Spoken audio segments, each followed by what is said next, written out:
આને ભાવેના મારી પીઠડવાના લઈએ બધા એ ભાવેના મારી પીઠડવાના લઈએ ભલા રે સમજો એ ભલેના ભાવેણા મારી પીઠળ લઈએ દાન રે અલગારી મારી માને ભલકારા દઈએ હે ડુંગરવાળી હે બાકુલાના ડુંગરવાળી એને ભલકારા દઈ પણ એક વાત કહી મારી વાત પૂરી કરી પછી બીજો દોર શરૂ કરશું પણ પરમ પૂજ્ય મોરારી બાપુની ઈચ્છા હતી કે મારે એકવાર મઢડા જાવું બનુમાની ઈચ્છા એવી હતી કે બાપુ મઢડા આવે અને મારી પણ ઈચ્છા એવી હતી કે હું એકવાર બાપુને મઢડા લઈ જાઉં પરમ પૂજ્ય મોરારી બાપુ મઢડા પધાર્યા ભગવાનજીભાઈ ત્યારે અમે મઢડામાં મને બાપુ એમ કીધેલું ભીખુદાનભાઈ ભગત બાપુનો જે ભાવ છે માં સોનલમાનો એ મને કે રજૂ કરો એટલે મેં ત્યાં 3 કડી રજૂ કરી એમાં એક કડી ઉપર જે મોરારી બાપુ બોલ્યા છે એ વાત કરું તા સાંભળજો કે ચિલોય શક્તિ વર્તનો મને ચારણ ચૂકી જાત પણ ચિલોય શક્તિ વર્તનો ચિલોય શક્તિ વર્તનો અને ચારણ ચૂકી જાત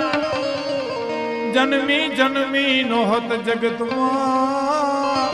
એક અમારી મઢડે સોનલ માત જન્મી નો જગતમાં એક અમારી મઢડે સોનલ માત આધો ભાવનગર રાજકવિ બળદેવભાઈ મરેલાનો રૂપ જોઈ સાંભળજો સાહેબ ભગત બાપુનો ભાવ કોઈ આ કવિતા ખાતર પણ આપણી બને ત્યાં સુધી 5-7 મિનિટ જીગા ન છોડો કે કાળી અંધારી આમાં કાંઈ સૂજે નહીં એવી વર્ણ માતે પડી રાત કાળી અંધારી શું શબ્દો છે ભગત બાપુના સાહેબ કાળી અંધારી આમાં કાંઈ સૂજે નહીં અમારા ચારણ વળ પડી એવી રાત તે જાગતી જો તું માઢડાની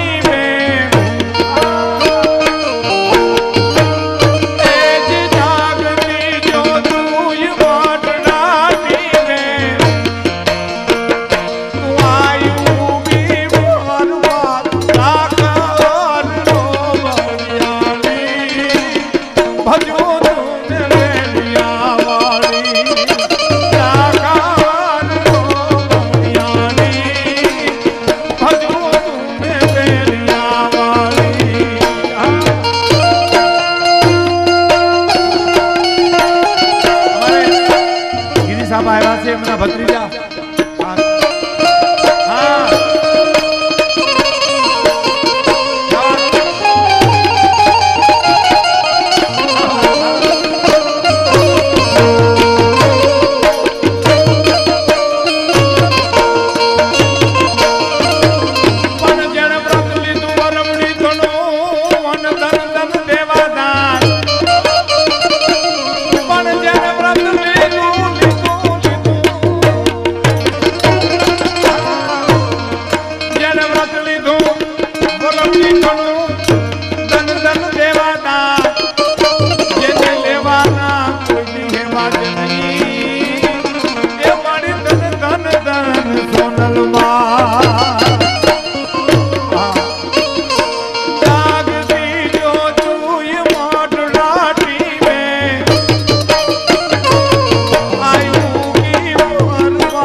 ધામની કથામાં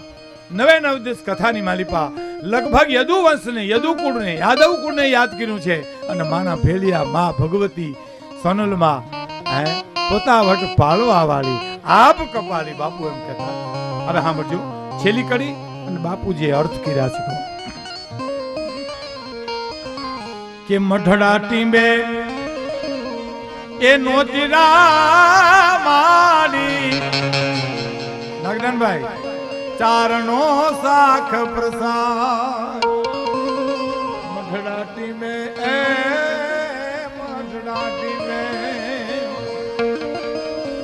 મઢડાટી મે એ નોચરા માડી ચારણો સાખ પ્રસાદ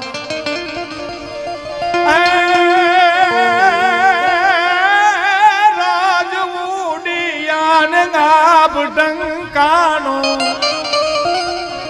રજવડી અનગાબ ટંકાનો એની ઉર્જ પૂરે છે ઉગમણા ઓરડા વાળી ભજન બેડિયા વાળી ઉગમણા ઓરડા વાળી ભજન બેડિયા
બાપુજી બોલ્યા છે ગિરીશાપા સાક્ષી છે હું પણ અમે બધા હતા કે ઉગમણા ઓરડા તો બધાય વરણને હોય છે વધારે વરણને ઉગમણા ઓરડા હોય. કવિ દુલા કાગ એમ કેમ લખે છે કે ઉગમણા ઓરડા વાળી? તો એટલા માટે કે આ જગતમાં એવી છે કે ઉગતા સૂર્યને ગળી જાય ત્યાં સુધી આ સંસ્કૃતિનો વાળ વાંકો નહીં. કારણ કે આવડ તારિયા ઓલા લાદાલુ કોઈ દી લોપે જ નહીં. પછી ભરે ભરે ને ડગલું બાન એ હું તો તમને કચબરાવું